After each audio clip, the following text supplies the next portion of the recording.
Now that I said it, I know how to say it now. We're live. Hey. So, welcome to a whole nother episode of TalkHvy. Once again, we ready to roll? Yeah, go ahead. We live, brother. We're live. You're the worst host ever. That's the Welcome that's to the a whole movement. nother My bad, episode. y'all. Like, I'm serious. Welcome to a whole nother episode of TalkHvy. Once again, I'm your boy Scoop Burgundy. It's your boy Stotch.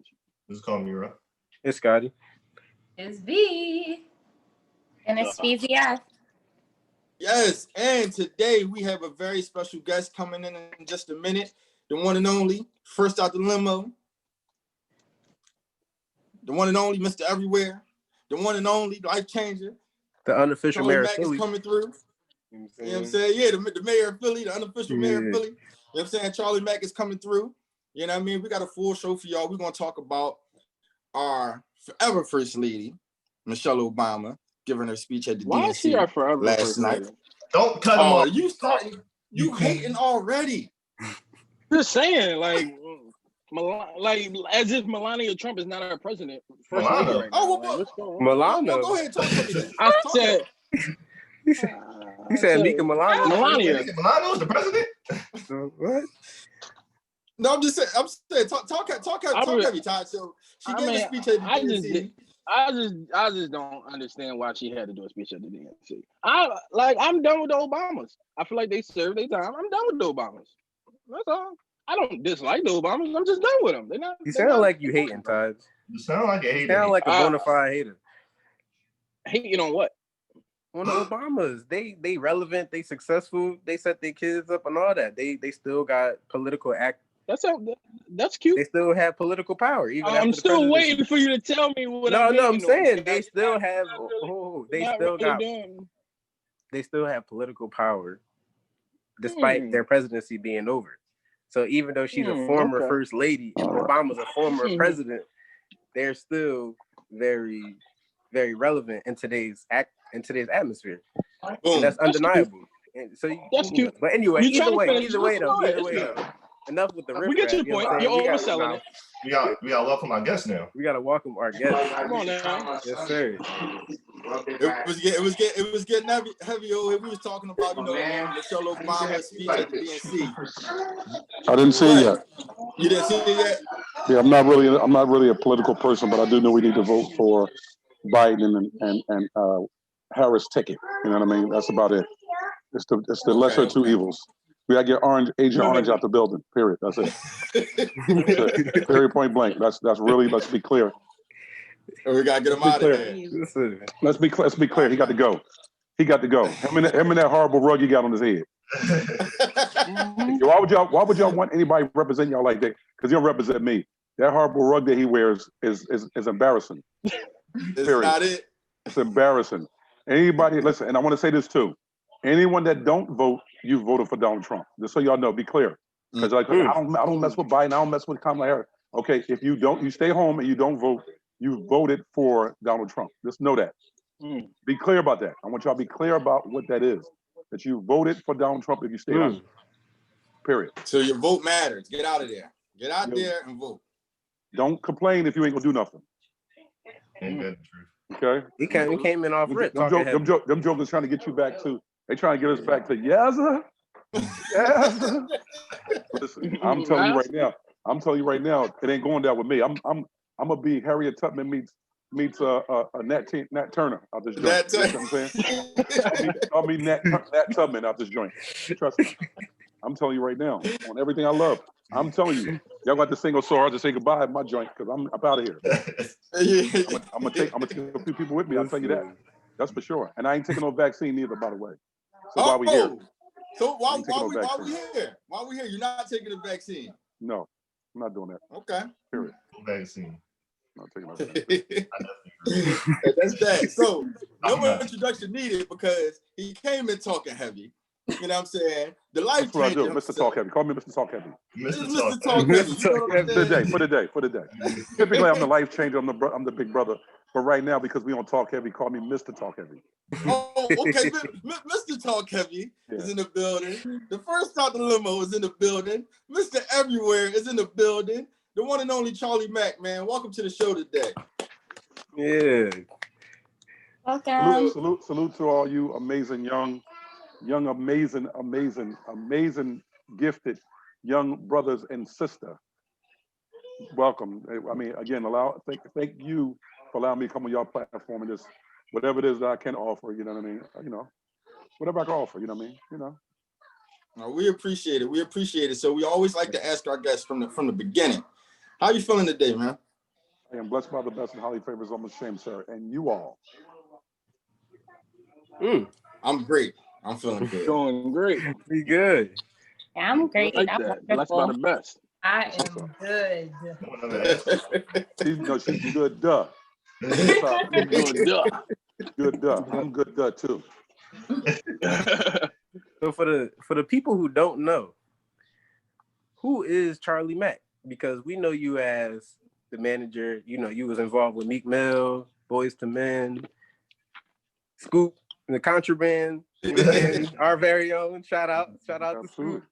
Absolutely. Like, who is Charlie Mack?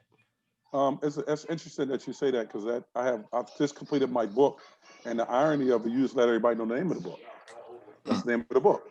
Who was Charlie Mack? Who was Charlie Mack? Oh, that's dope. Started in 1972 and put a period on it in 2018. So that's the name of the book, and pretty much that's the kind of like the inquiring minds want to know question. Who is Charlie Mack? I've seen him before. I heard the name before. I know that guy from somewhere. Again, who is Charlie Mack? So I would say to you, if I had to, and this ain't a politically correct thing. This is a more socially accurate. I mean, not socially, spiritually accurate. I am a servant for God. If I could kind of capsule it for you, really, that's what it is. I'm a servant, and I'm talking about whether it be trying to help scoop out your stuff and saying, you know what I mean, to give us bars to the world, or me getting an old lady a bag of groceries, or me trying to galvanize your stuff and saying a group of young men and try to get their lives on the right page. It's all serving God's children. And so really everything else is kind of like minuscule compared to that, because that's really who I am. So you have a thing of who you are and what you do. Charles Austin is what I am, and Charlie Mack is what I do. You know what I mean? And so that's a servant. Right. Everything else, I could go on with titles. Titles are just that, because it don't matter your stuff. I'm saying if you're not active and you're not doing what you living your purpose. I'm living in my purpose. My purpose is to please. Don't worry about pleasing me. I worry about pleasing God. Amen to that. Like that. Yes. But speaking of being a servant, you know, the way I know you, the first time I ever heard of you, actually, you gave me a ride to my grandfather's funeral. I remember that. And I was like, I told my mom, I was like, yeah, my uncle sent Charlie Mack over here to come pick me up. How about that? How about that? Charlie Mack. How about Charlie Mack was your chauffeur? She was like, who is Charlie Mack? You don't know who Charlie Mack is? I was like, nah, I ain't never heard of him. We got in the car and you spit game to me, and you was giving me some very similar type of information, type of wisdom. So I really appreciate it. Well, truth is consistent. It's the most honest thing you'll have, and the most consistent thing you'll have is truth. Right? No matter how you turn it, flip it up. I'm saying, I remember one time I got arrested. I didn't go to jail, but I got arrested. And on the wall it said, if you tell the truth, you ain't got to think of a lie. See, lies need maintenance. You know what I mean? But if you think of the truth, it's consistent. So what I'm going to say to you, the first time I met you about a year ago, I'll say the same thing to you in 10 years, 20 years, 30 years, 40 years, 50 years, because it's truth. So I ain't got to think about it. It'll come right off my tongue, just as natural as I am breathing right now. Charlie Mack is dropping some gems. I need to be like taking notes right now. Right. There's another sister on the line I didn't know. So I said salute to the brothers and sister. I didn't say brothers and sisters. So let me apologize to Fiona. You know, it's Fiona, but it's cool. You can call me Fee, or then Crystal Hiller. Fiona. Pleasure, Fiona. Pleasure's all mine. Nice to meet you. Greetings. I just love the fact that I'm here, that y'all will let the triple OG up in the building, you know what I mean, and kind of spew some of his love, this brotherly love on y'all, you know what I mean? Absolutely. Love it. So I had one last question. I did. You speak on being a servant and really being for the people. And I think that that's very inspiring. But what inspired you back in the day when you was out there in California with Will Smith and DJ Jazzy Jeff? I'm gonna hurt you with back in the day. I came in this building. I'm gonna hurt you. You talking about yesterday? I came in this building in 1978. No, that's back in the day. That's not back in the day. That's not back in the day. We gotta get quadruple OG. Quadruple OG. I've been in this game. I've been in this game since 1978. So I need all of that. Like Hov said, you gotta put your numbers up sometime. I'm on my fourth tier. I'm on fourth lap right now. You know what I mean? Period. I'm on my fourth lap. Come on, give me mine. Give me mine. Talk heavy. You know that's what I'm doing right here. Come on now. You know what I mean? It ain't nobody in this town. Just I'm saying did it as long as I've done it. Sustainable as I did it. I'm talking about my numbers. Just I'm saying impeccable. Impeccable on the talk heavy tip. You know what I mean? Dude, that's what I do, baby. That's what I do, baby. Listen, you can flex on everybody. Finish your thought. No, I'm just saying, like you left from working with Will Smith on the movies, the music, and all that to go back to Philly. Yeah, I read online in that you tried to go back and put Philly on the map. So what inspired that? Right. I believe from what you've taken, you have to give back. You know, that's really what inspired it. You know what I mean? And my kids being still young, and I didn't want to necessarily take them to California, so it was a combination. It was a duality of me wanting to pour back into what I've taken out of because I hustled. I hustled from the age of 11 to 21, and hustling means I was a master street pharmaceutical agent for about 10 years. Wait, say that again. You was a what for the people? I was a master pharmaceutical agent for about 10 years. I think you can put that on the job. That's a title. I'm about to say that. Yeah, that's a title. Somebody need to write that down. So in that space, my fortune was somebody else's less fortune. So I felt like everything that I dirtied up, I need to clean up. So I can't go sit on top of the hill, you know what I'm saying, just forget about the havoc that I wreaked in the city of Philadelphia. So I want to come back and right my wrongs. That's deep. Wow. Yeah. Do you feel like in the my fault, go ahead. No, you go ahead, Scott. Go ahead. I was just saying, you feel like is that a responsibility that people Absolutely. should have, especially in the music industry? I can't talk about what people should do because I think that's arrogant to say what people should do. I'm saying I could probably make a suggestion of, I would say to you, right? I would say to Scott, I'm saying, how about, what do you think about if you do this versus doing that? I'm not gonna say, I think you should do, because who am I to say, I think you should do? I'm saying to you, now I say, Scott, you know, I did A, B, and C, and I went and did that. I mean, again, you might want to look at it a little bit like this, maybe look like this option. That's all. I want to create and I want to give you options. What you do with it is on you.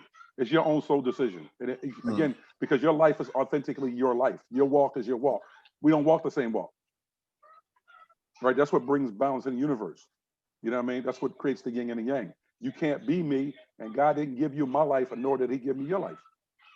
My life is specific to me. You know what I mean? So yes, it is a responsibility. It's a responsibility that I shoulder with great humility. Right? Yeah, it is really. You know what I mean? And I'm not going to ever like get off that page because again, I understand my purpose. Most people walk around here and they're like zombies. They have no clue. They just existing, right? Because I believe this, right? That there's 7.7 billion people in the world. And listen to this. Watch this. Let me see. Make it clear in the white. Let me get the white background. You see it right there? That looks like what that look like right there to y'all? V. Are you going to answer it wrong? But what that look like to y'all? 2 fingers. The number 2. 2 fingers. Look like 2 fingers. 2 fingers. Okay. Yeah. Okay. 2 fingers. 2 fingers. The peace okay. sign. Everybody agree? Peace sign. Okay. One person said peace sign. Keith, what you say, Keith? Opportunity. Opportunity. What you say, Scotty? What you say, Scotty? I think it look like the number 2. Okay, what you say, Taj? CEO Taj? That look like 2 fingers. Okay, what you say, Scoop, ball, Scoop? Well, it looks like the Roman numeral 5. Okay. V, you already said it was peace to you. V, you already said it was peace to you. And then I messed up the sister's name, so I don't want to mess it up again. Give me her name again. Fiona. Fiona. What you think this is? I feel like it's the number 2. Two Okay, fingers. great. So whoever said 2, it is 2. And that's the only thing that you have in life. It's 2 options. Period. Like you can't refute it. 7.7 billion people in the world. And what happens is man and woman wants to create a third or 7.7th option. They don't exist. And that's why the world is in such a disarray. Because again, God ain't the author of confusion. He gives you 2. You can either please him or you can try to please the devil. You can serve God or you can serve the devil. There's only 2 options. You're either going to sink or you're going to swim. You're going to go up, you're going down. You're going to laugh, you're going to cry. You're going to win or you're going to lose. Period. It's only 2 options. But man wants to create a third option. Life ain't a kaleidoscope. It's very black and white. And the thing about it is what we got to learn to do is simplify our lives. We want to make it complicated. That's human nature. So with me, that's what I'm saying. I'm on a page of simplifying it. So if you don't wish me well and you don't want the best for me, then pretty much we've sealed our fate. I can love you from across the street. I'm going to walk with people, yes, I'm saying that I want to see win, and I want people to want to see me win. If you don't wish that for me, what are we doing? We in each other's way. So you could choose your friends, you can't choose your family. So I choose to walk with people that are like-minded. And I could speak to you, but I don't need to dwell in your space as you don't dwell in my space. And I'm perfectly fine with it. Dang. Agreed. Powerful words. Dropping the gems today. I really think I'm gonna go get my notebook. Right. I might have to get that book. When is that dropping? Well, Simon & Schuster has it right now, and they read half of it, and they said it reads like a movie. And I just completed it with all the edits. Everything is back. So I mean, if I meet with them and they ain't tell me I like it, because like most people want to do a book deal, they want to become a New York Times bestseller. I don't care nothing about that. I'm doing this really of a guide of how to. Every other group of people have a guide of how to, except for young black males. And not that women can't read it, but again, we don't have the tools. That's what we lack. We lack tools. And so this is my letter to the young black male. You know what I mean? Not that women can't read it, because of course the stories in there. Again, it's my trial and my tribulation. It's my. I say a true champion ain't the one that wins. It's the one that meet overcome the adversity. You only know your true strength when you're challenged. You know what I mean? Right. And you're tested. So for me, this was this journey of me taking my journey in life up to this point. You know what I mean? I jumped out and moved out on my own. I was about 15 years old. And I was thrust into the world at the hands of myself. And my mother told me, if you can't follow my rules, then you leave. I said, okay, I can do that. And I ain't never go back. And here I am today. You know what I mean? But along that way, that's what I'm saying, you know, there's a journey you're going to take. You know what I mean? And you're going to see some people on the way. Some people going to hate you, and you don't worry about them. Some people going to love you, and you don't worry about them. Just stay focused on the path that God has laid for you. Find out that. That's the thing. Find out. I say, become a Clydesdale horse. Clydesdale horses have blinders on them. So they can't get caught up on Scoop. F you. Scoop, we love you. Just stay focused on the path that God laid for you. And if you stay focused on that and not worrying about yourself, because what happens is our ego gets in the way. And I create an acronym for that. Ego. Okay? E, Eason, G, God, O, out. Eason, God, out. And that's what we tend to do. So we start killing ourselves and we start getting full of ourselves. And next thing you know, then we out there in the wilderness, lost like a little puppy. Not knowing our way out back, like not knowing our way back home like Toto. You understand what I'm saying? See, for me, I know for a fact that Charlie Mack was screwed up every day, all day. So I would say to you, when it comes to God, I'm dumb, deaf, and I'm blind. And I choose that position because I don't want to even, like, think about the posture that you get into when you are approaching God. Think about that posture. When you approach God. When you're praying on your knees. That posture. Think about that. Think about it. All y'all just throw out something that in terms of your posture, how you are. I'm gonna show you how remarkable the Creator is. Think about that posture. You're on your knees. You said, Scoop, you said on your knees. Okay, V, give me something else that you do. I'm definitely on my knees when I pray. I said something in addition to what he said. He already took my knees. Sorry. I'm holding my hands together. Your hands, all right? Your hands, okay? All right, okay. Scotty, what else? So you got the knees, you got your hands clasped. You know what I mean? So what else? You got your head. Bow your head. Okay, so bow your head, hands clasped on your knee. Okay, Taj, what else? I lift my hands. Lift your hand. Okay, that's cool. Okay, Fee. Just Fee. You can do Fee. Fee. Keep it simple. I don't know why I'm gonna give you Fiona, but Fee. Because it's spelled Fiona, and it's a background behind it, and I'm not even gonna get into it. It's all love. So what else happens? When I usually pray, I'm usually in a comfortable position because God knows my heart, and I'm relaxed. I'm sitting back. I'm either in bed or laying down. I don't do anything special. I don't get on my knees. I'm just having a conversation, and it's just an open dialogue. Okay. So traditionally, most people, when they do pray, they get on their knees, their heads bowed, their eyes are closed, their hands are clasped, and they're pleading with God, right? Please, God, please, something like they're doing it, right? So think about, is it a more humble position you could be in, more vulnerable position you could be in than that?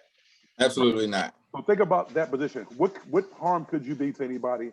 And again, God got your back, so he's like, come unto me. Like, again, the devil will come to you and in whatever form, and typically he's gonna come to you in fashion of somebody that may be close to you, somebody else that may come to you. God ain't gonna come to you. You gotta, but what he got for you, you gotta go to him.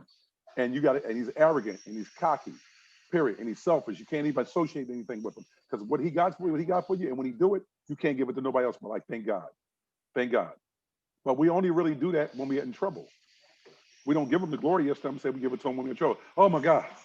Oh God. Oh God. You know what I mean? So for me, I'm saying to you, I won't take credit for anything. I'm just essentially a tool. And it's God's work. Yes, and I even say, as far as my shortcomings, right? My shortcomings are God's teachings. My gifts are God's blessings. And that's the way I see it. That's it. So what I wanted to ask you, Charlie, I wanted to ask you, how did Charlie Mack Celebrity Weekend come about? Well, that came about, violence in the city of Philadelphia. Me wanting to, and I thought about it from a standpoint of your mother and father. A lot of times, they can't get to you, but some celebrity, whether it be Jay-Z, whether it be Will Smith, whether it be Denzel, whether it be Gabrielle Union, they could come in the hood with y'all, and you don't know them from Adam, but they could sit there and they could hold your attention for 20 hours, 24 hours, a day or two, yes, I'm saying, and you'll listen to pretty much what they say because you look up to them, you know what I mean? And for me, I knew that. So I was like, okay, these kids out here murdering at an alarming number. I got to find something or find someone that can actually pull their attention and keep their attention and give them some jewels of finding value in their brother and sister. So it came about of me trying to present these celebrities in an elevated, in an up close and personal way. So I found that sports and music are kind of hand in hand.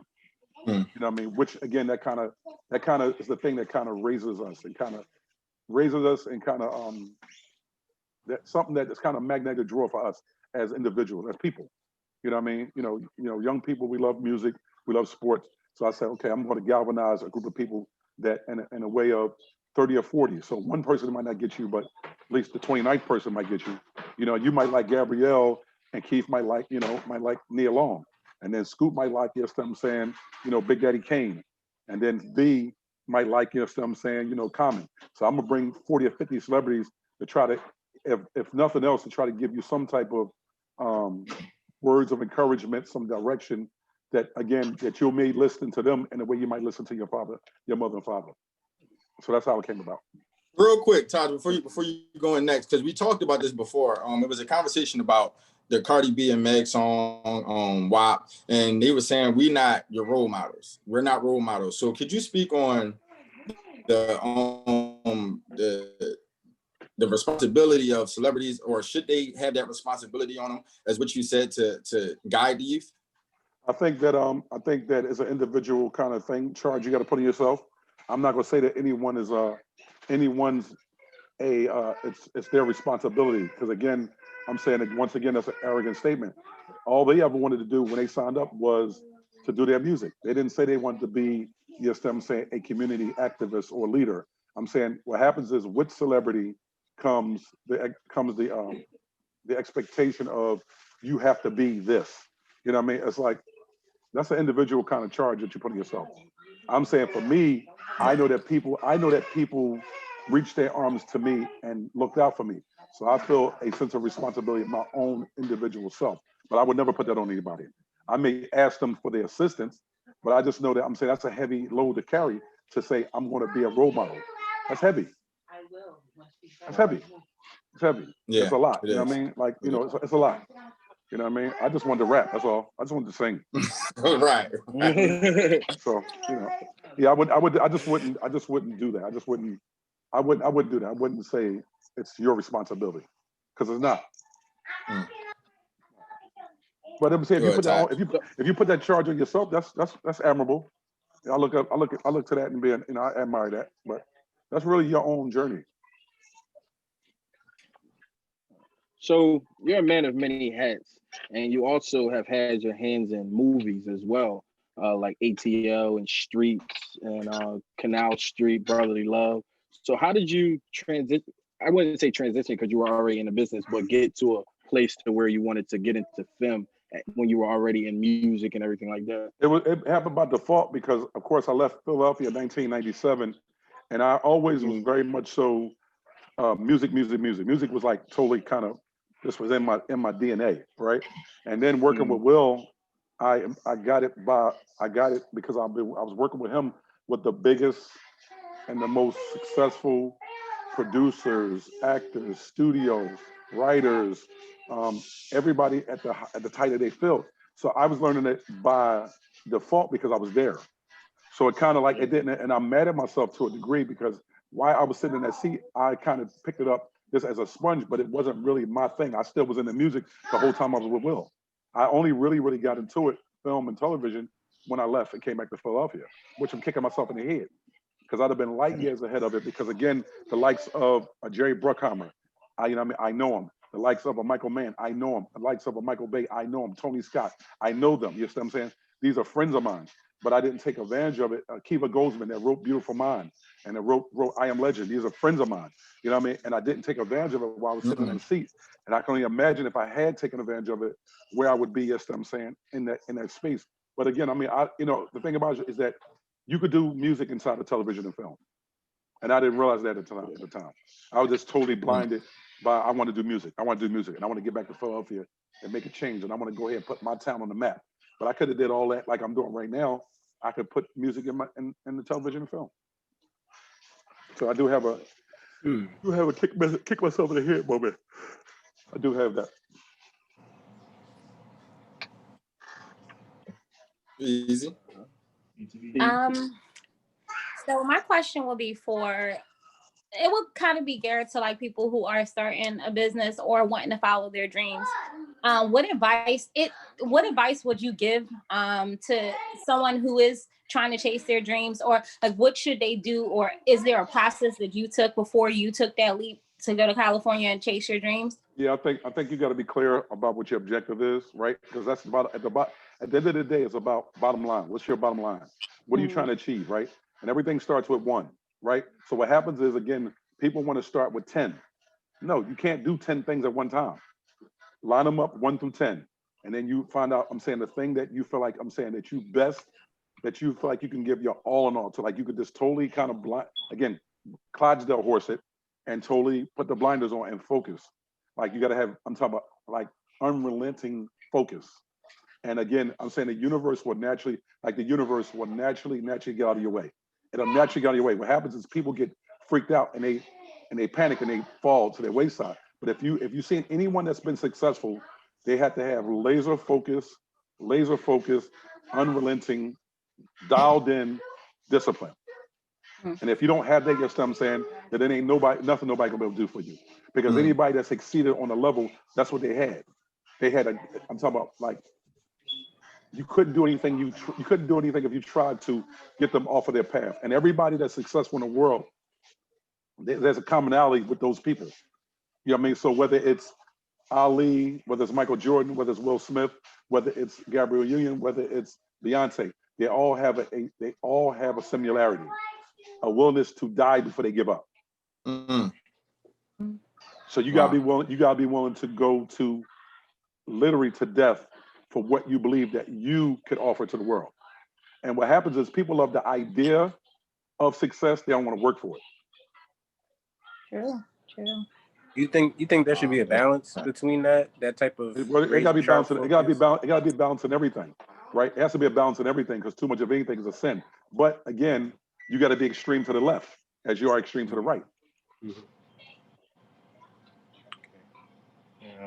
But you gotta be willing. You gotta be willing to go where the next woman or man ain't gonna go to.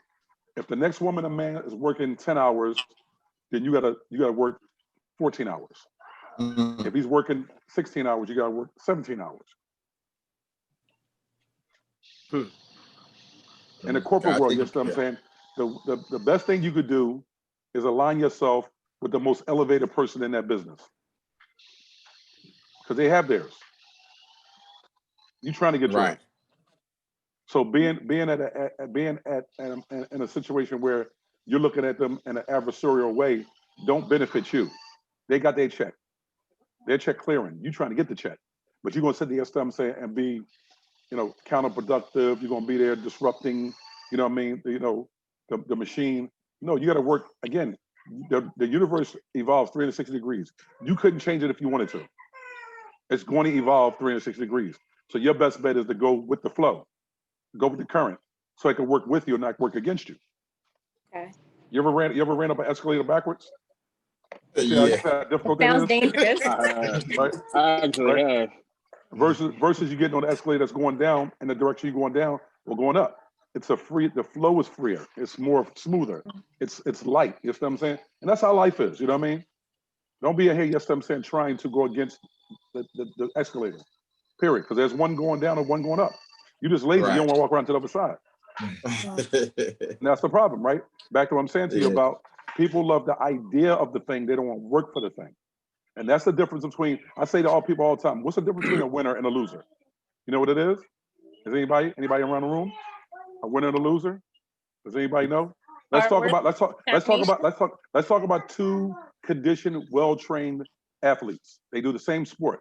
And both of them are trained, and they've been working for 20 years of their life, and now they're at the pinnacle of their career. What's the difference between the winner that night and the loser? A 3-point mindset. That's it. You said mindset? Yeah, and the fact that one won and one lost. Yeah. I think what you're referring to is that one winning it more than the other. That's what I think. Somebody wants it more. What happened? Wants it more. Okay. Yeah. Okay. Good answer. Keith? Focus. V? I have to agree with mindset, but also I think that the athlete who wins refuses to lose. Okay. V? I would say like your determination to win and succeed and continue to succeed. Okay, Scoop. Yeah, I was rocking with the mindset thing. I mean, if we talking because some people are still winners even though they might have lost that night. Mm-hmm. Yeah, I mean, okay. So the difference between a winner and a loser is the one that wants it more. Okay. That's the difference. Because they both trained.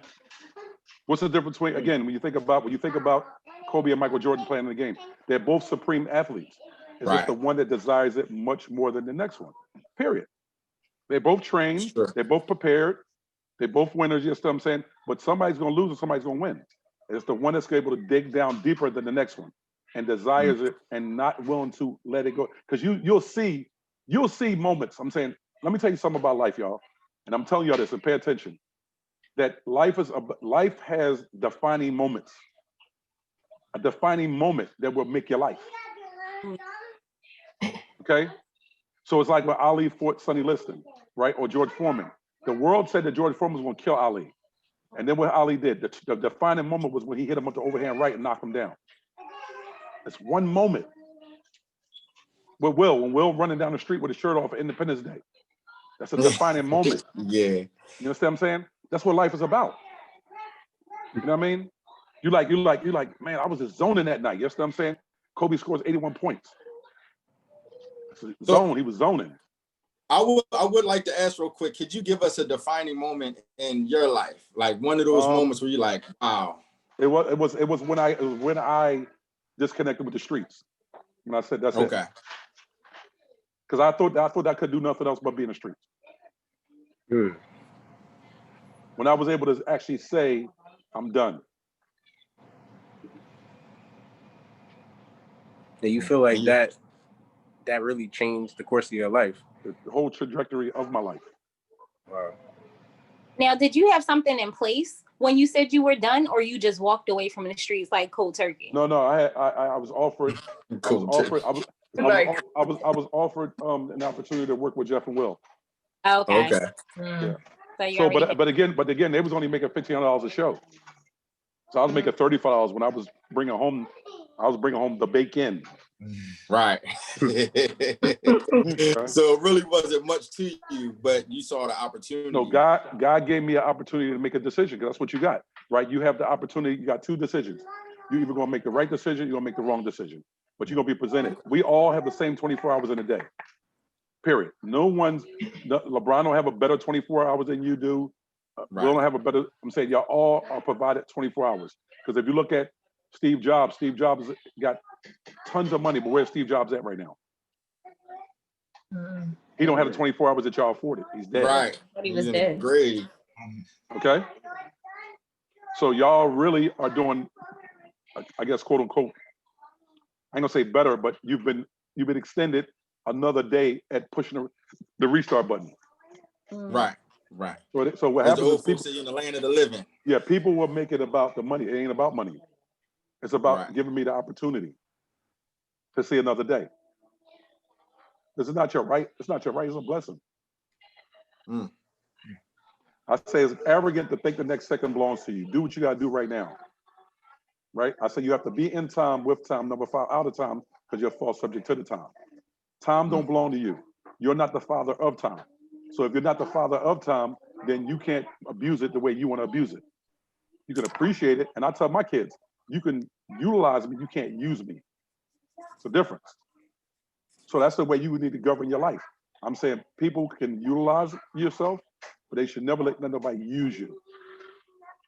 Okay, so I mean, don't get that comfortable. Don't get that. If you're in a position, say if you're in a position in the streets and somebody says, I want to leave the streets, right? And they're not offered the job, what could you tell a person like that? No, because it ain't about the job, it's about you. You offering the greatest gift that you could do is offer yourself an opportunity to live a better life. You got to do that. Again, I was extended an opportunity, but Jeff said to me, quote, it ain't the money you used to making. I had no clue that I was gonna make me $35 a show working with them. I couldn't even, that wasn't even in my mind, $35. Because when you hear Jack and Fresh Prince, you thinking at least $3,500, $35,000. You ain't thinking $35. Right? But I knew that God, see, the thing about it is I've always been in tune. If I've done nothing else, I've been in tune with God's purpose was on me. I've always had that.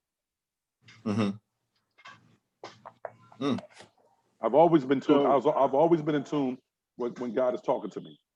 Because it wasn't about, like, I don't think Jeff and Will, I thank God for Jeff and Will. Right. I don't think a human being. I thank God.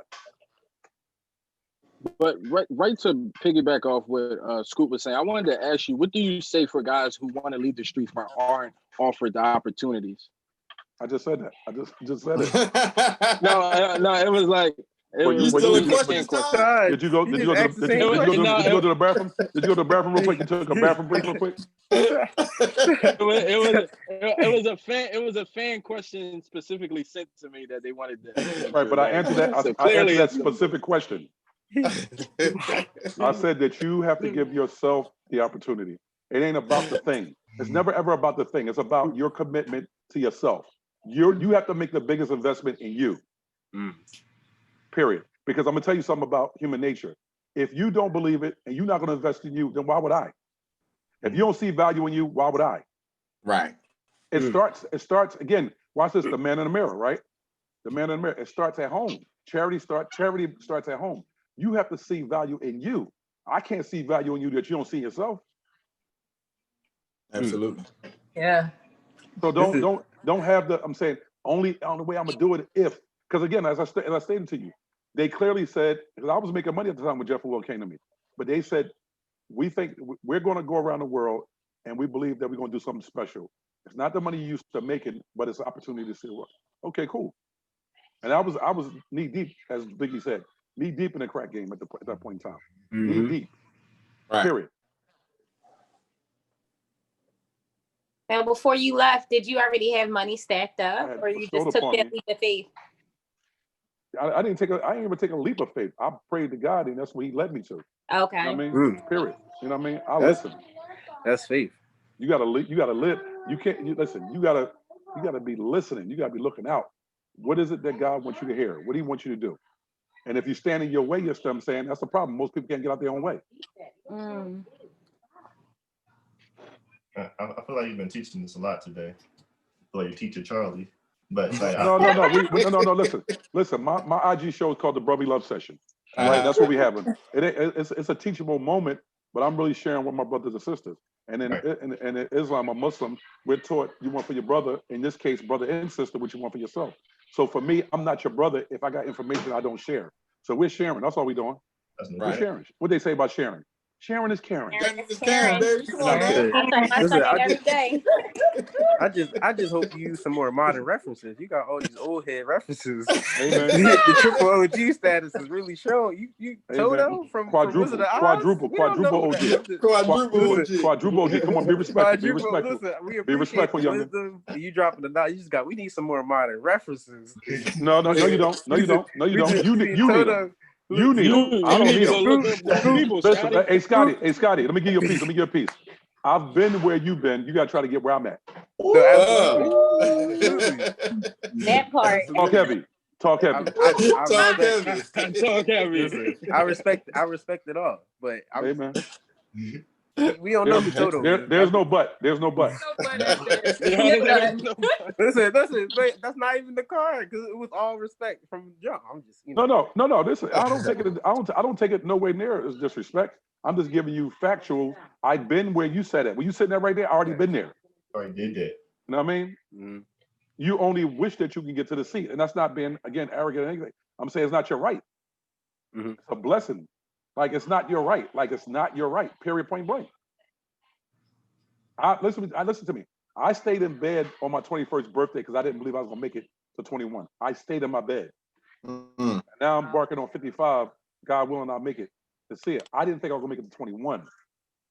So I'm telling you, it's not your right. Mm-hmm. Over here, boy. Jug was over here quick. That's why I said I've been where you've been. You got to hope and pray that you get where I'm at. Absolutely. So I'm gonna keep on doing these. That's why I ain't Beijinging my beard.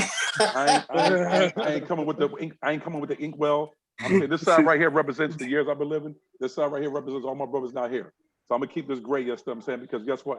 I didn't think I was gonna make it 21. A lot of people ain't making the gray. A lot of people ain't making the quadruple OG status. You know what I mean? Period. That's just what it is. I got some grays on the side. Yeah, that's what I'm saying. I do want to say first, I want to say, Black don't crack. You look great. And also want to say thank you for all the gems that you've been dropping down. I'm starting my first business. So I'm just here listening. I'm taking things down. I got my notebook. So if my head was down a little bit, I was sitting down writing everything that you said. So I appreciate it. It's going right here. I would say, I would add this to you. What kind of business you in? A metaphysical, I do metaphysical healing. Right. So alternative healing. Okay, so I would find who was the very best in that business and get to them and get close to them and say, would you be so like, would you just take some time out for me and just teach me? Just treat me like a blank canvas and just paint the picture you see fit. That's what I would do. Whatever y'all into, get with the most resourceful person that is in that field that's willing to share with you. Because you do have something else, I'm saying, that I don't have. You have your youth, but again, it's a blessing. It's not your right. And again, God willing, tomorrow y'all be sitting here, and anybody that's my age, they'll tell you we were just that age yesterday, literally yesterday. It goes past that quick. I promise you. I promise you, you step on it and it flies. You be like, where did it go? Where? I remember sitting in my class in 1978 writing 2000, and it would seem like it was like forever away. Now we had 2020. 2020. Okay, we shot past, and 20 years just left, like period. Okay, so I'm saying to you that again, whatever you're into, find. That's what see. Like Kobe wanted to be the very best. So what he did was he made certain people his mentor. Find out what it is that you're into, what you love to do, and find the people that are excelling at that at the highest level, and get as close to them as you can possibly get to them. Okay. I'm gonna do my research tonight. Yeah. And it's so crazy the way the universe works. Every time I say I need something or I pray to God about something, I have somebody come in like, hey, I want to link you with this person. Networking just flows. So I really do need to start taking advantage of it, because I'm like, okay, I'll do that later after I do X, Y, and Z. But I think I need to make that like my top priority so I can be the greatest at what I'm offering other people. The thing so people about only come to me.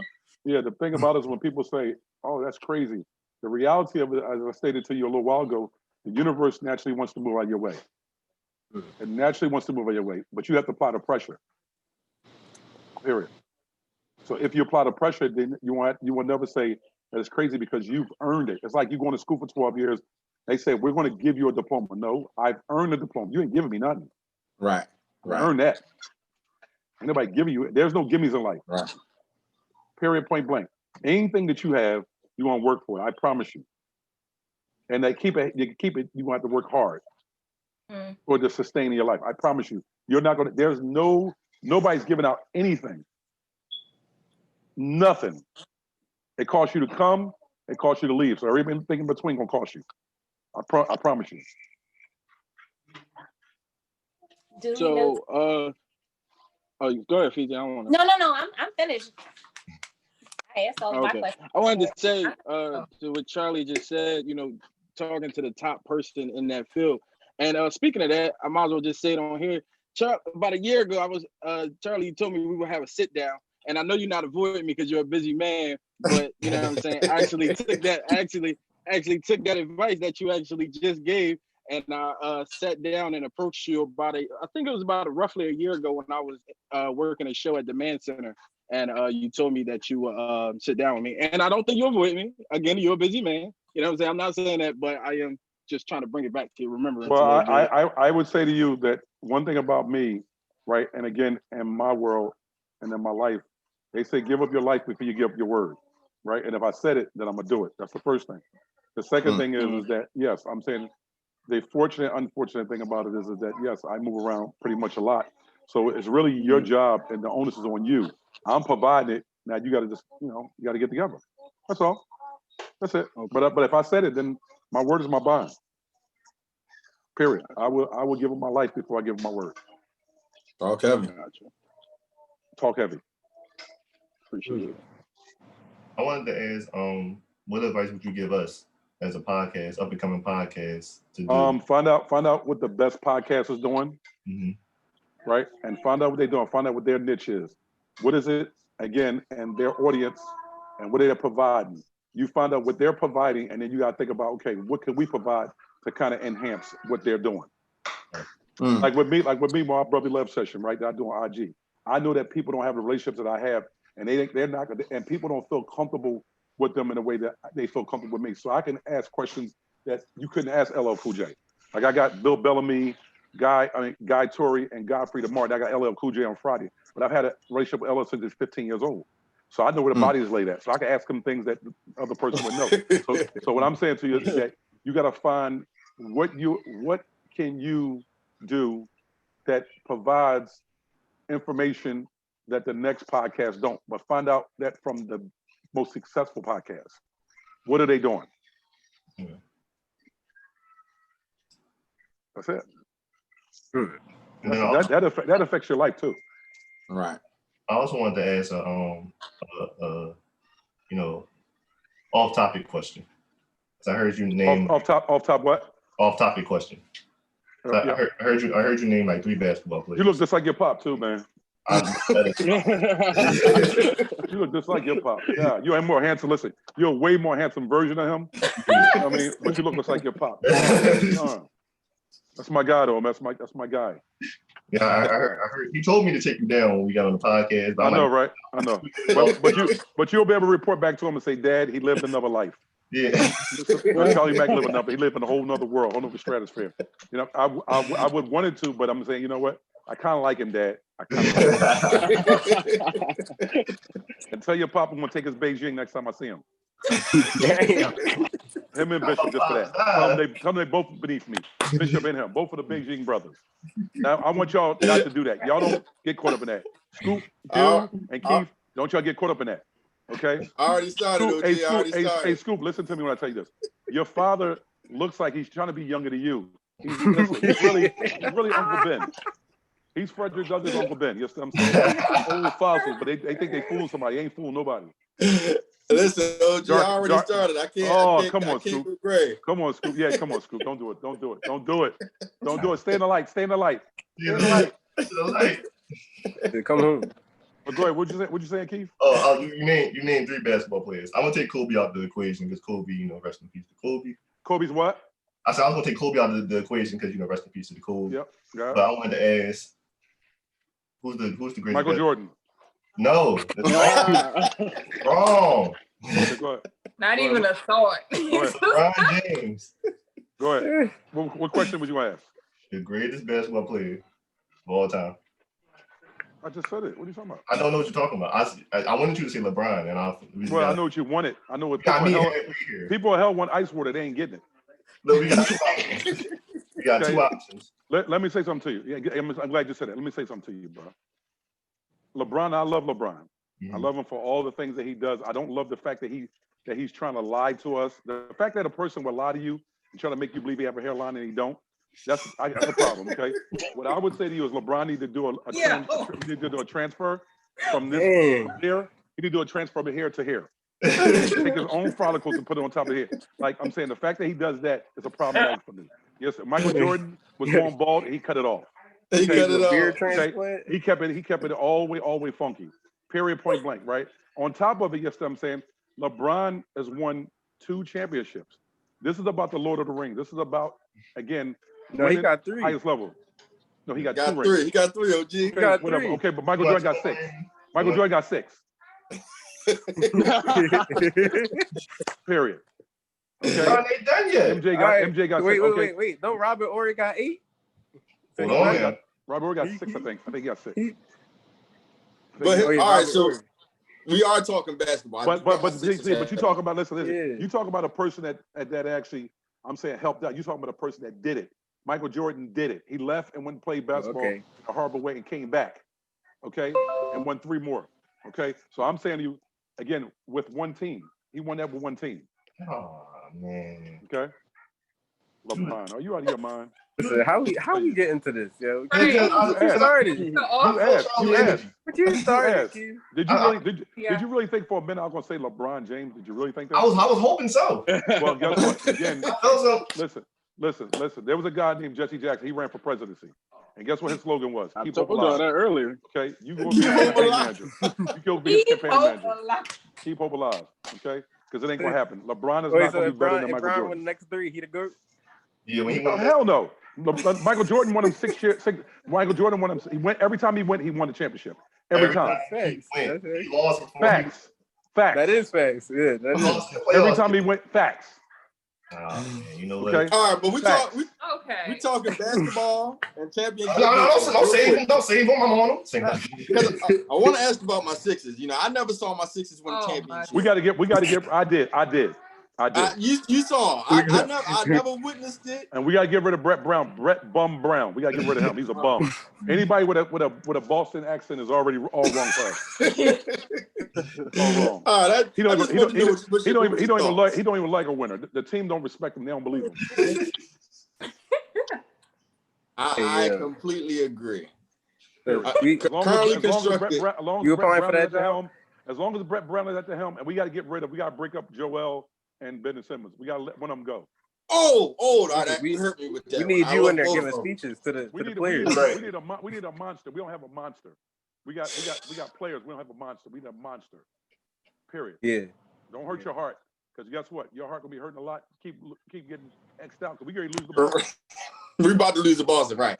All right, I just had to ask that real quick. I just had to ask that. Your heart hurting, man. You didn't think I am.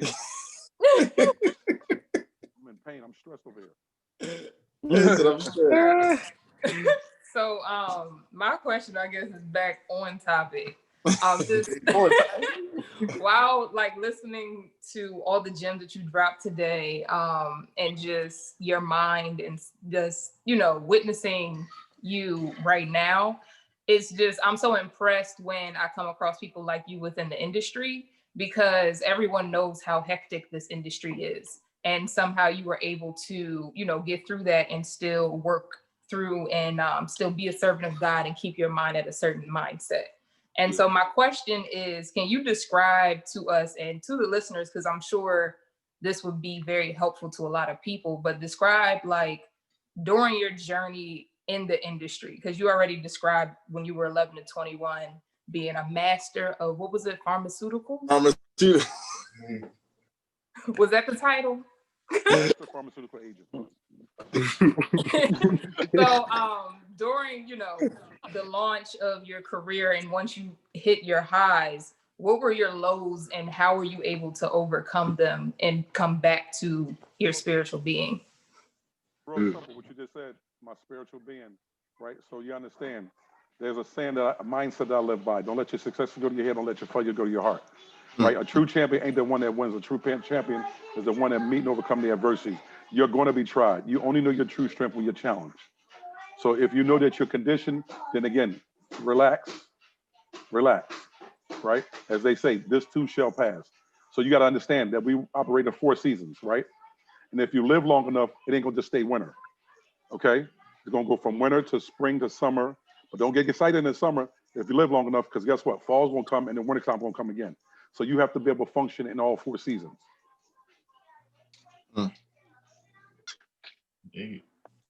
That's solid. So yeah, so real quick before we get to the was I wrong, because I know you got a nice story waiting for our was I wrong section.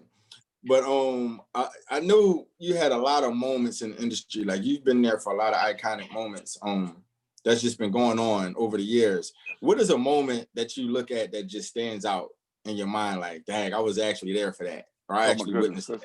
That's too many. It's too many. Too many. It really is too many. It really is too many. Like, honestly, it really is too many. I can't pick one. You gotta drop something on us, man. Something for the people. The birth of my first child. When I first had my first kid. Really, that right there shifted my life. Yeah, honestly. Yeah. That's heavy. That's heavy. Because again, you gotta think there's something like I eloquently say, you know, these are my quote unquote, excuse my language, ladies. I say these are my sperm cells. You know what I mean? And then actually now in the form of a human being, they have a heartbeat and they grow up and they become a human being. And I would say to you that, you know, that first one, you know, he's a fine young man, and I just got to say it. So again, I pale in comparison. You know what I mean? But again, that's what you're supposed to do. You're supposed to, you know, your seed is supposed to, you know, see you and raise you.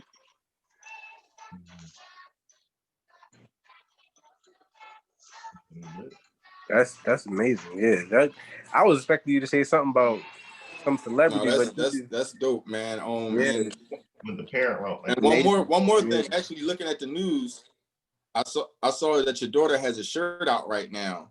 So could you like tell us a little bit about that and how did that come about?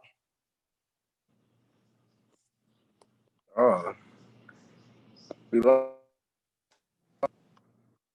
Hello. Yeah. OG, you back? Hey, back like I never left. Like back like that's it. Hey Keith, back like 4 or 5, like Jordan 4 or 5. not LeBron. Not back like that fake hairline that LeBron tried to start in LeBron that leaves the first week of training camp. You come back on the show, we're gonna talk about it. When LeBron won the chip, it's nothing to talk about, bro. Michael Jordan won 6 times and won 6 times. I love LeBron, I do. But I can't get with the hairline. Let it go, man. Just gotta let it go. Yeah. See this right here? See this? See that? Just let it go. That's all. Get the body. So did that answer your question? In terms of overcoming adversity, I think that was the question. I think before we got froze. No, we was talking about the moments, just dope moments. Oh, the moments, yeah. I got too many, man. Yeah, really and like so you spoke on your your firstborn. Yeah, your son. So I wanted to ask about the T-shirt that your daughter just came out. I saw it on the news. Yeah, India. Yeah, so just tell us a little bit about that.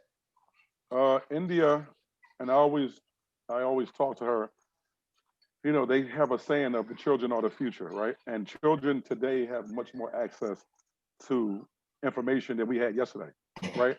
And I know that they are much more savvy, much more astute. They're tuned in. And another thing that too, like I believe that hate is something that's nurtured, right?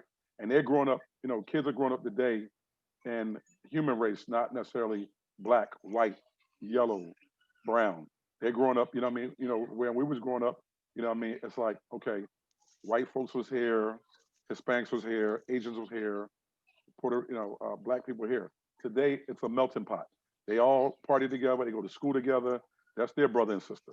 So we used to say our brothers and sisters, but that really is their brother and sister. And that's how they refer to it. So I have conversations in this COVID space. It was a new experience for everybody. It wasn't like I had experienced it before and I could educate my kids and my family on what it is. I'm experiencing it in real time. So I just wanted to know what it felt like for her being a 13-year-old kid. What does that feel like? Back again, y'all remember at 13, there are certain things that happened when you was 13. Yes, I'm saying that you can probably remember. But she's living at a time where the world got to put on punishment. Right. Okay. So I want to know what that feel like. You hadn't done anything, but you're on punishment, and I'm on punishment with you. Right. I wanted to ask her about that. You know what I mean? And so through our conversation, I was asking her, how does she feel? How does she view police officers? And she said, well, they could take off their uniforms, but we can't take off the color of my skin. I was like, wow, that's pretty powerful. I thought about it. I thought about it for the night, and I came back to her. I said, India, that was pretty powerful. I said, I think I wanted you to do a shirt, and we donate, the money to charity. And she was like, oh, okay, all right, I like that. And it kind of took a life of its own. People, the same way I felt about it, everybody that heard it, pretty much, they felt the same way, and then that kind of took off. And so everything she's been on local news, she made it all the way up to Good Morning America. At 13 years old. That's what's up, man. That's what's up. Yeah. So that wasn't none of my doing. Thank you, sir. That wasn't none of my doing. That was the creator doing. That was that young lady and the creator. I won't take, as I told you, I won't take credit. I'm just a tool. That's all. I'm just guiding. That's it. Right. That's it. So, yeah. So for this segment right here, we was waiting for we want a nice story from you. We got a segment called "Was I Wrong?" Yeah. Where you tell us a story and you ask us. No, I know. If you were wrong in the situation. I know what it is. I got a few of those, but I'm gonna give you a juicy. So I'm explaining to the people. So the OG Charlie Mack is gonna give us a story. Right. He's gonna ask us, was he wrong? So what you got for us today, OG? Okay, so this one, Rodney Jerkins had invited me out to the last. Michael Jackson starred in Men in Black 2, right? I had already had a relationship with him prior to him coming to set. He came to set and he was late. And in the production world, they give you a call time of 8 o'clock in the morning. You should be no later than 7:59. He came to set probably about 5 o'clock that afternoon. When he came to set in his pajamas, and he was kind of just walking around, kind of just doing it on his own time, on his own pace, just kind of moving in a Michael Jackson way. And so with that being said, I had met him several times prior. So I go over there because Will refused to go see him. I went over to go see him.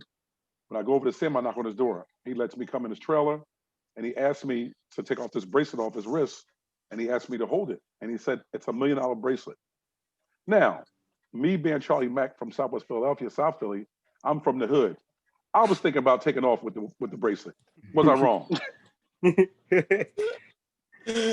Absolutely not. I'm just being honest with you.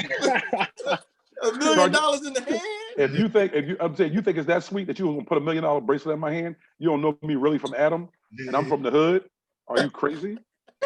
I didn't do it, but I thought about it. Was I wrong? No, I think I get sold. I was like, listen, they got it insured, but I can go back to the hood and do the damn thing. $1 million bracelet. Everybody eating. $1 million bracelet. You definitely wasn't wrong. No, it was just a thought. I feel like that's a natural thought that would come across anybody. I did have it. I did. I thought about it hard, long and hard. Now, you know what? Now you was wrong. You thought about it too long. I thought about it. He was on the set probably about 6, 7, 8 hours, and I had the bracelet the whole time in my pocket. I had $1 million. I was walking around with $1 million bracelet in my pocket. I'm saying, come on, man. That's a long thought. That's a long time. Huh? That's a long time to think about. No, I just gave it to him. He didn't even ask for it. I just kind of went to his trailer, knocked on his trailer, and he didn't even ask for it. You know what I mean? I said, Michael, here's your bracelet. Oh, thank you. Now you're wrong. You're wrong. That's the wrong part. That's why you was wrong. Knocking on his door. Knocking on his door. Remember what you were saying? Getting in your own way. The universe make paths for you, and you got in your own way. Yeah. Take it, give it back. He sure enough did that. You know. No, that's funny, but yeah, I think that $1 million in the pocket, you walking around for hours, you was almost there. Huh? I said you was almost there. You had it already. I had it, but I was the contemplation was such on a level, it made me nervous because I really thought about taking a lick. I really thought about taking a lick for sure. I thought about it strong. That Michael Jackson pool is different though, right? I heard he got money. His money was long, so you don't want those problems. You don't want those problems. You ain't want Mike. You don't want them problems. I'm looking for you. Yeah, well, Mike looking for you, Charlie. Like somebody. What happened? Might pull up to Philly with a problem. Real quick. We had one half to a story. We cannot let you leave. We're about to let you go, but we can't let you leave without giving your version of the story. When Big Daddy Kane, he told us the story where Big Daddy Kane almost threw off. Nick, he did. I saved his life. Nick absolutely was about to go timber. They was about to take him out. They was picking him up, taking him. They was gonna take him. They was gonna take him, and they were gonna throw him over. They're gonna throw him over your stems like a bag of potatoes. They're gonna toss him, and I saved his life. He owed me. Nick owes me his life. Literally and figuratively, he owes me his life. Yeah, man, that's crazy, man. So thanks for coming through. We definitely appreciate you. Anytime. You dropped $1 million worth of jewels on us, but we're not giving them back. We're gonna hold on to them. We're gonna use them. Guess what? I'm saying when I give, I'm a selfless giver. So the gifts, yes, I'm saying, as I said, the gifts aren't mine to keep. It's for you. And you couldn't reward me if you wanted to. My gifts come from the Creator. And that's how we're gonna drop it, man. Once again, it's always a pleasure to have you through. Give it up for the one and only, the first out the limo, the life changer, Mr. TalkHvy. There we go. Mr. Get it right. Everywhere, Charlie Mack. Quadruple OG. Quadruple OG. Yes, absolutely. And before you get out of here, hold on. Before you get out of here, can you just say our slogan real quick? If you ain't talking heavy, what you talking for? Hey, listen, this is Charlie Mack, Mr. TalkHvy. If you ain't talking heavy, what you talking for?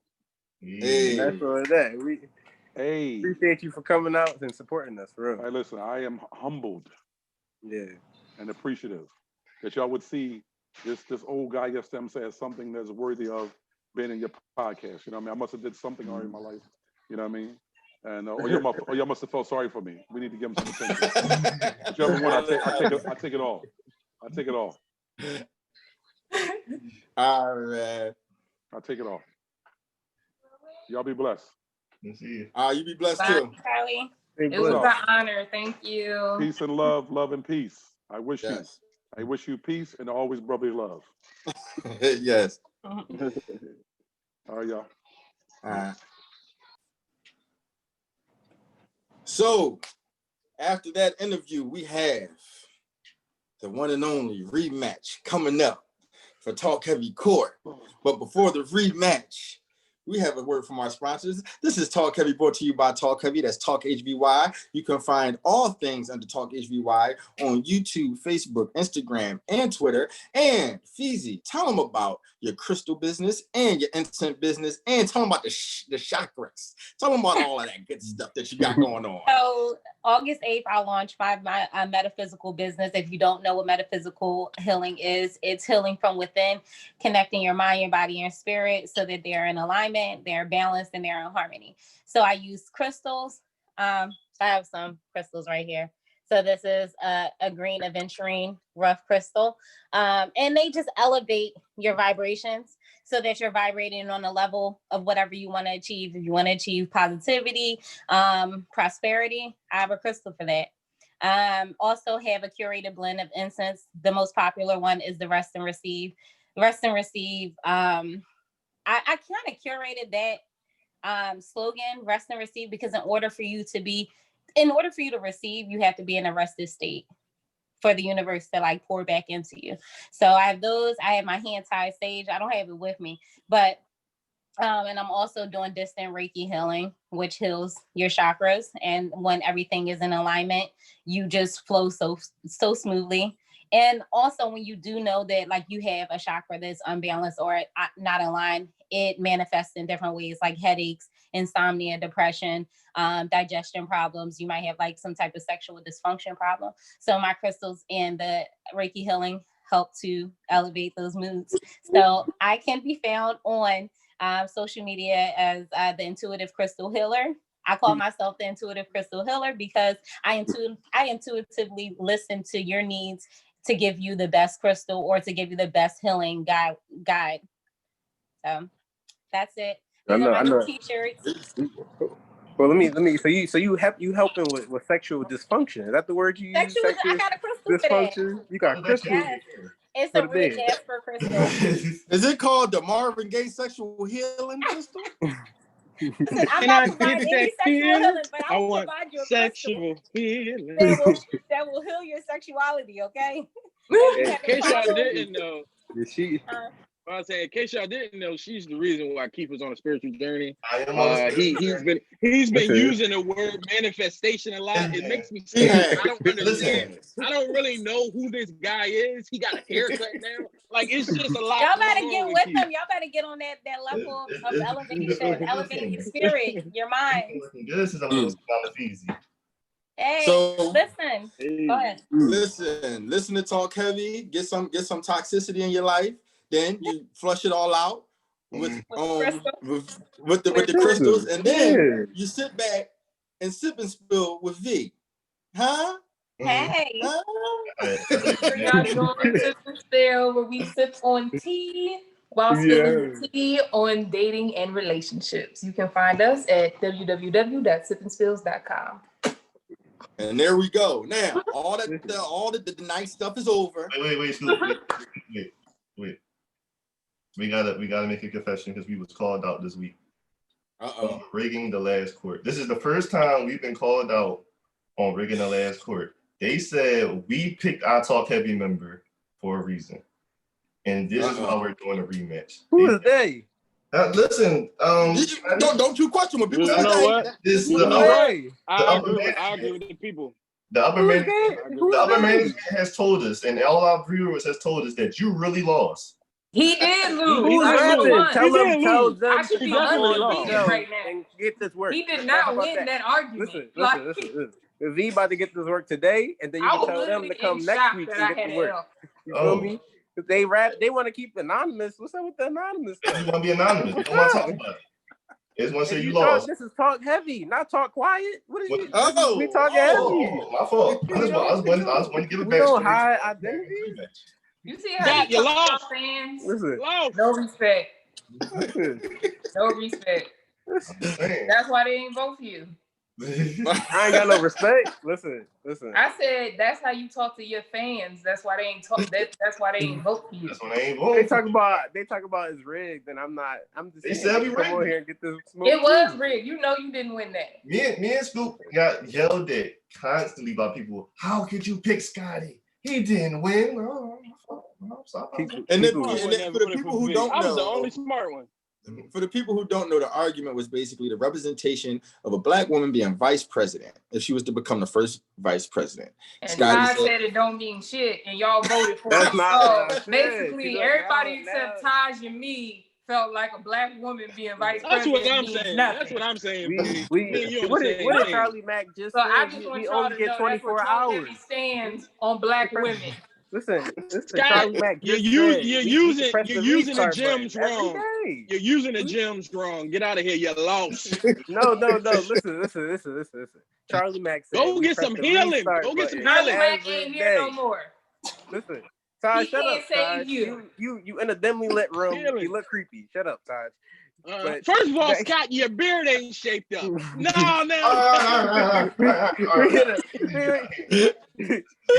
Patrick, I like it. I like the good tension. It's spicy in here. It's real spicy. It got real hot, didn't it?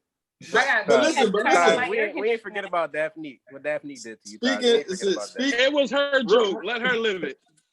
Real quick. Speaking of black women and the fact that V and Taj are the only two that cares. But last night, the former first lady, is that better, Taj? Yeah, it's former first lady. The forever first lady, Michelle Obama. Go back. She gave a speech at the DNC, and I asked the panel how they feel about it, and Scott said his words was, everybody is jumping on the dump Trump train when Trump isn't really the problem. He says he's not the problem. V says Trump is the problem. What are you talking about? It's Trump. Everybody hates Trump. So that's what we're going to talk about today. Is Trump the problem, or is he a huge problem? Now, we voting this time. I mean, we're not re-voting. We flipping the coin this time, and I'm coin ready. So Scott, you won. Barely. Heads or tails? Heads. Boom, it's tails, V. You starting off good. Dang. Sorry. Who go first, V? Scotty. Okay. So Scott, why do you say Trump is not the problem? Or why do you have an issue with everybody jumping on this dump Trump train? The issue with it is that Trump, although Trump is a problem, he's only a mere derivative of the major problem. Is anybody timing this? Whoa. Todd is our designated timer. Oh. I don't see a clock. Guys, what are you doing? Todd is being creepy right now. He muted himself. Don't disrespect Todd, Scotty. That's a judge. I'm timing it. Todd is out somebody's basement. Thank you. You messed up the whole flow. You got 2 minutes, Scott. We ready? All right. All right, now, what I was saying was Trump is not the problem. He is a derivative of the problem. The problem being the bilateral party system that's in place in America. Now, if you're unfamiliar with the bilateral party system, it's the Democratic and Republican. We only have a two-party system. And we need a multi-party system because look at the choices that we're presented with for president. We got Joe Biden, a champion of mass incarceration, and we got Donald Trump. Need I say more? It's two people who we do not trust. In my opinion, I don't trust them. They are devils. They are people who have ruined people's lives. Being Trump with his housing snafus in New York, he has been sued and lost cases for discrimination in housing because he was a major housing developer in New York. Where you got Joe Biden, who's responsible for putting hundreds of thousands, if not millions, of black men and women in jail. So in the 1994 crime bill. So we can't really say that Trump is just the only person who is the problem when these people have written policy that is still affecting us to this day. So I think that everybody, although Trump needs to get out of office, and I do think that Biden is the better choice, he isn't the end all be all. The problems didn't start with Trump. You feel me? America's been around for 400 years. And I'm done. And that's it. V? All this time.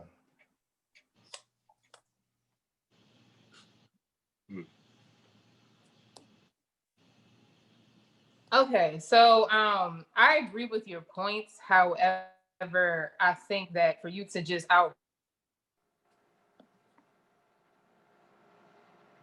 We lost me for a second. Technical difficulties. Real quick. Everybody, make sure you go out and vote. Your vote does matter. Your vote does matter. Please vote for Kanye West. Please vote and do not vote for Kanye West. Do not listen to Keith. Vote for Kanye. Kanye is married. I feel like Kanye is the lesser of two evils. The lesser of three evils. Hold on, Kanye the only one that stood up for black people during one of the people. That's what I'm saying. During Hurricane Katrina. That's what I'm saying. Who got breed? Bush don't like black people. Listen, who got breed? Kardashian or Common Harris? Hey, you spoke on you spoke on the crime bill, and that's a conversation for another day. I'm gonna just tell you that now. Taj, you don't get your sleepy butt out of here talking about. Taj, what conversation? Give us a preview of this conversation while V gets herself together. Well, see, here's the thing. I actually had the time to break down the crime bill this week. And it's some things in there that I agree with, some things that I don't agree with. But I think for people to just bash it without really giving it a good read and breaking down the laws and things, because there are a lot of things that were put in place which is beneficial. You know what I'm saying? One to name off top, you know what I'm saying? It was a law that was put in place to make sure that sex offenders register as sex offenders, as opposed to just going and during that time and being put back out in the world and no one having a clue of this person's history and knowing what they could possibly do again. So that's just a little sprinkle of what I gathered by reading the crime bill. Oh, you read. You know. I don't believe he read anything. Yeah, I agree. I think you read some Cliff Notes, Spark Notes on the 1994 crime bill. One little thing. I mean, I read when I'm not reading my Bible. Oh, when I'm not reading my Bible. Taj Mack. Yeah, Taj read crime bill for dummies. Right. And still had a hard time reading. Oh, Venice, it looks like Venice is back. We held you down. I'm sorry, my phone died.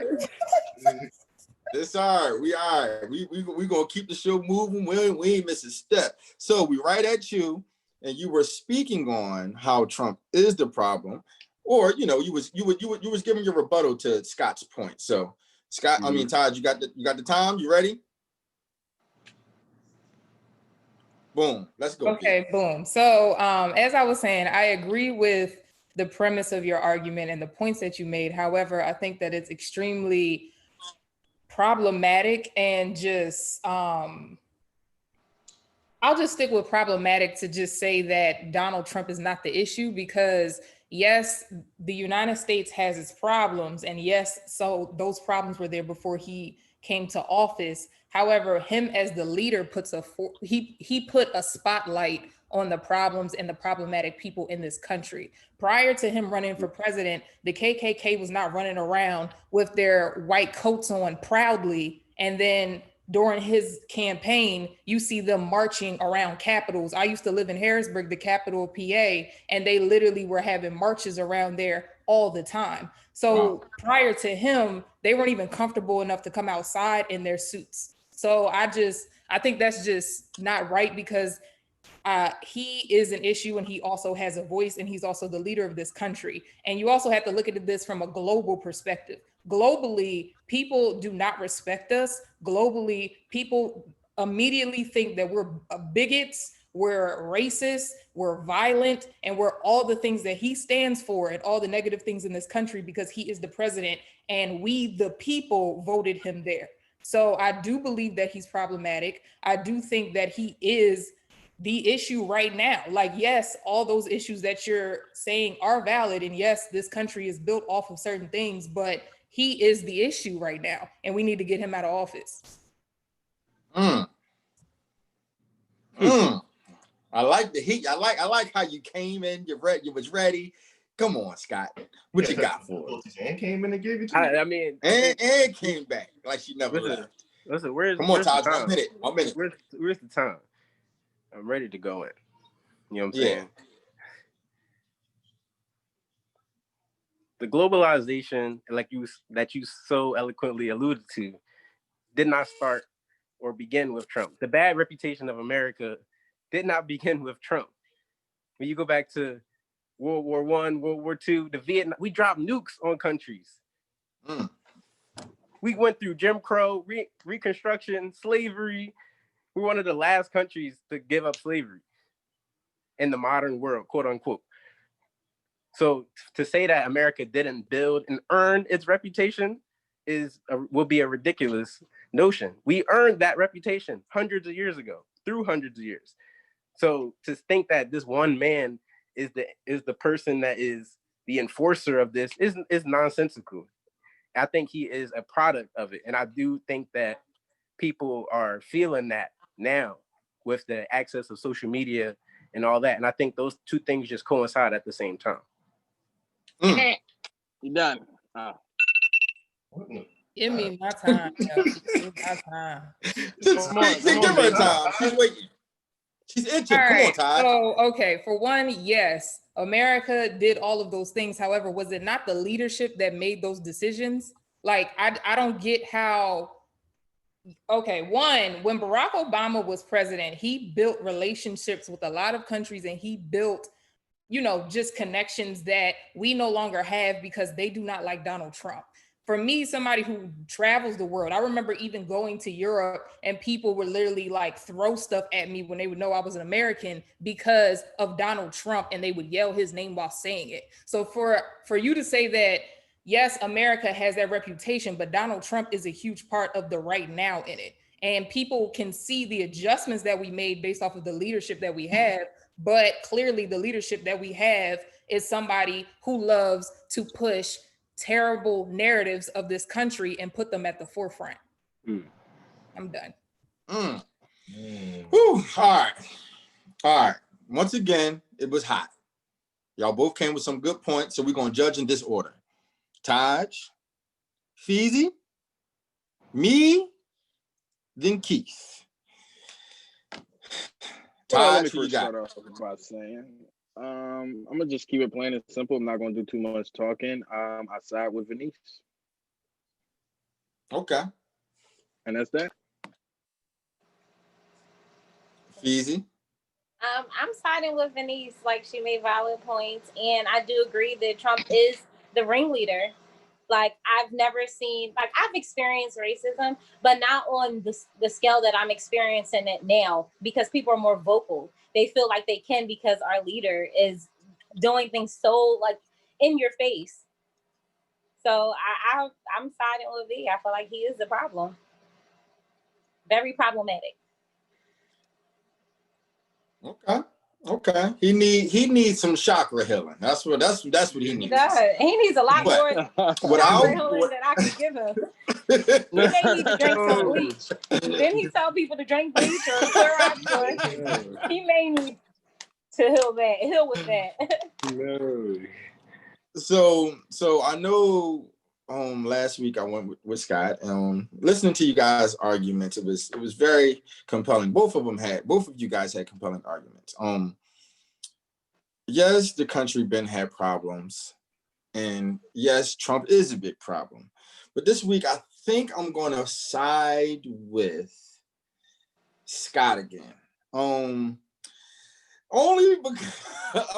because at the end of the day, the country been this way.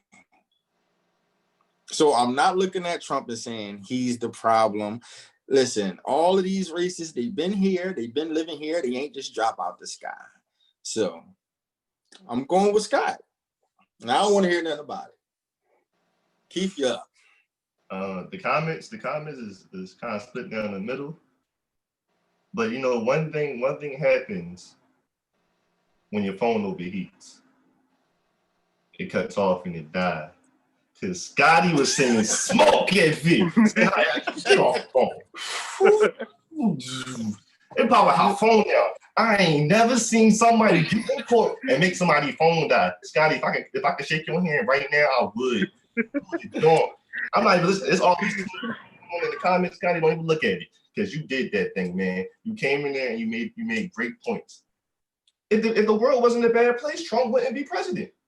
We got to deal with real issues first. Real issues. Keith, you know what, Keith? We got to do this. You're disappointing me, man. You're disappointing me. You want me? You know what, Taj? Here's your issue. Tell me my issue. We've been lying to you for weeks because Scotty been smoking your ass too. This is the real issue going on here. You've been losing, Taj. You've been losing. When have you ever seen the history of court? See, let me tell you something. No, listen to me. Answer this question first. No. Answer this question first. In the history of court, when did you ever see a man make somebody's phone die because it overheated from all the smoke he was getting? Give me that.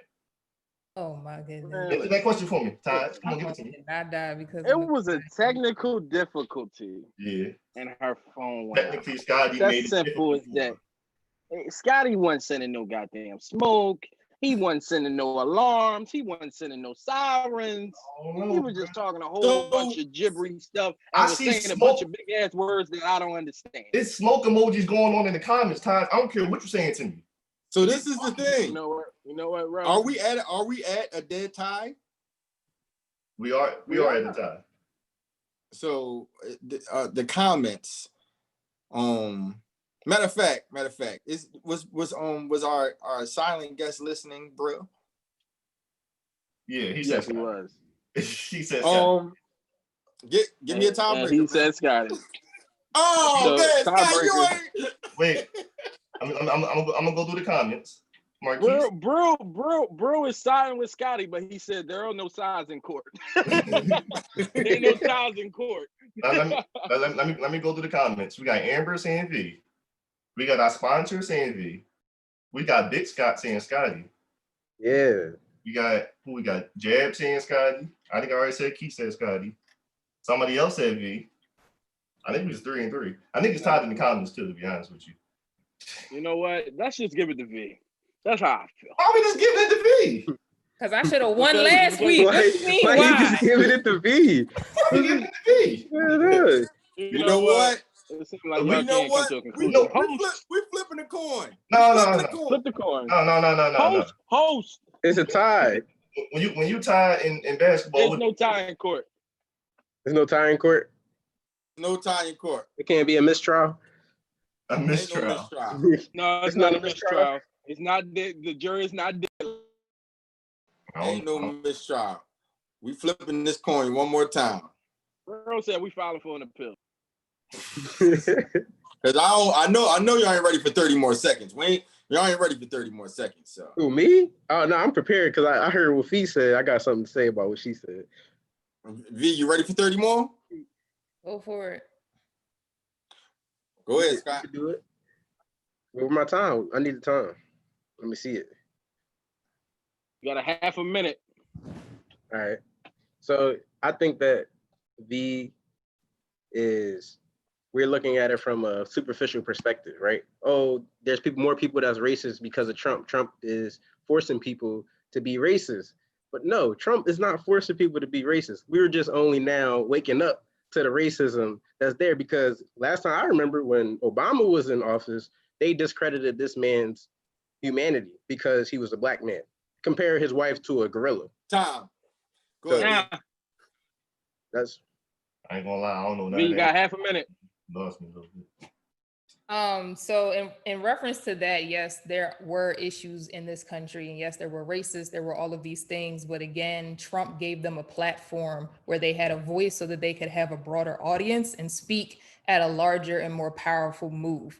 So to me, it's like, I get what you're saying, but there's always going to be bad people in the world. But if your leadership is saying that it's okay, they're going to feel more comfortable to do bad things. Time. Okay. So the question is now, does any of our judges have a change of heart? All right, so my mommy and daddy said Team V, and I might need who, Keith? Who? So team. My dad said Team V.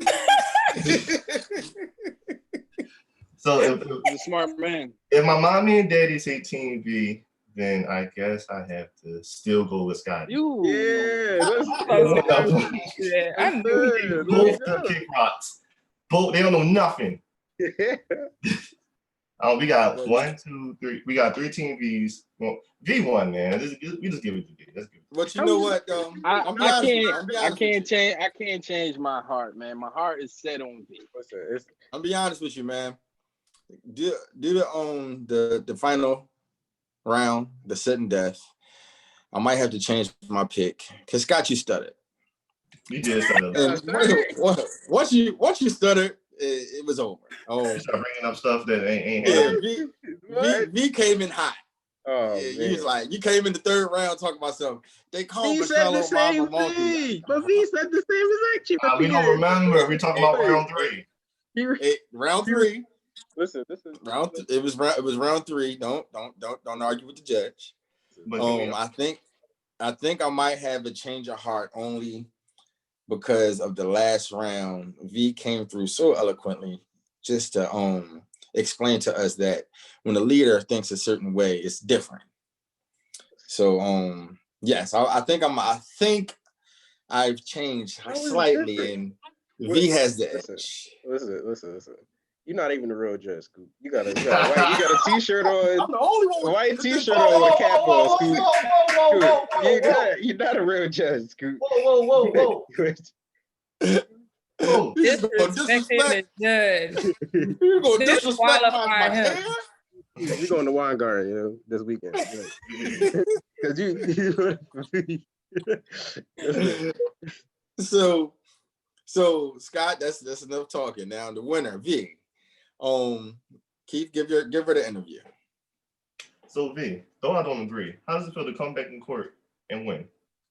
It feels amazing to finally get the crown that I rightfully deserved last week. So I just want to say that I'm self-proclaimed undefeated, and thank you. Can't wait to do this again. And I love all of you guys, all of the watchers, all of my fans. Love you guys.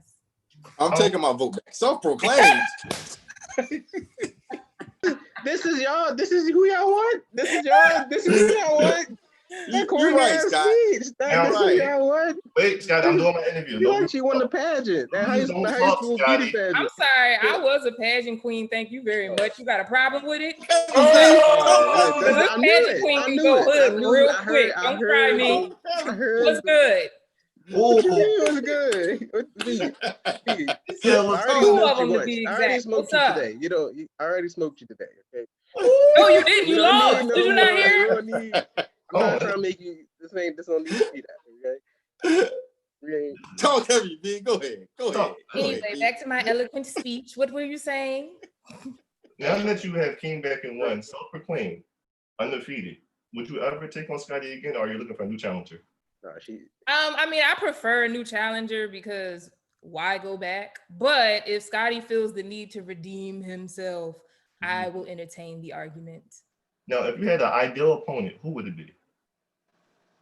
Like in this group? Yeah, in this group. Ooh. Scoop Burgundy. Yeah. So next week, gentlemen. Yeah, we going. We going. You play with the ball, you get the horn. Ladies and gentlemen, the VP has challenged Scoop Burgundy to the court. We will see what happens next week on TalkHvy. Stay tuned. So, listen, y'all might get a good one next week. We might be talking heavy. We might be talking light. I don't know. So we're gonna figure this one out. But V, you gave your victory speech. You got anything else you want to get off your chest before we get out of here? As much as I hate Joe Biden, get out and vote and get Donald Trump out of office. I got. Get out there and vote. Y'all heard it. You need to vote. Facts. I agree. Get out there and vote. Absolutely. So all people, get out there and vote. Find out where you register. Mail in ballots. All of it. get your vote. Your vote is counted, and do not vote for Kanye. You vote for Kanye, you vote for Trump. Lies, not That's true. that. That wraps up a whole nother episode of Talk Heavy. Once again, I'm your boy Scoop Burgundy. You just call me Ron.